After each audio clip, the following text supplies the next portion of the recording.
National Association of Realtors put on a conference here in the Myrtle Beach area, and one of the speakers was CEO of the Federal Reserve in Richmond. He was talking about the economy, and of course that's on the top of everyone's minds.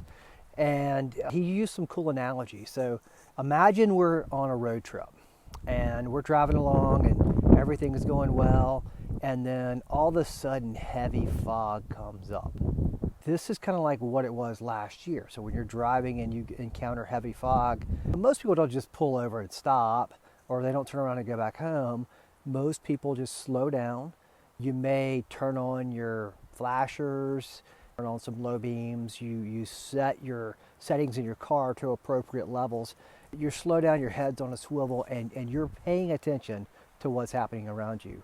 That's a good analogy of where the economy has been. And so he said, for various reasons, unemployment is at an all-time low, or we've been at this level, but it's at the lowest it's been in a long time. In the late 90s and the early 2000s, we had good low unemployment, which meant that wages are going up in order to attract new folks. Usually after some inflation issues, you'll see wage growth. It's a healthy sign. Also means that housing is more affordable. So there's a lot of things that look really good, jobs reports, etc. GDP. So what he said is, so what's the next question when you're on a road trip? Or the most common question, and I know in my car, it's when are we going to get there? So that's the big question. When are we going to pull out of this kind of funk, inflationary conversations? When are mortgage rates going to go down? When's the housing market going to open up?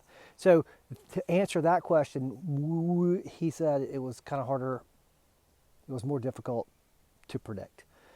He said a couple of those reasons are, currently there's a lot of geopolitical issues that people are looking at, whether it's China, Iran, you name it, a lot more uncertainty around that. He thinks that those news cycles are creating a lower consumer confidence. And so that combined with AI, what is AI going to do? Is it going to take our jobs away or what? Who knows?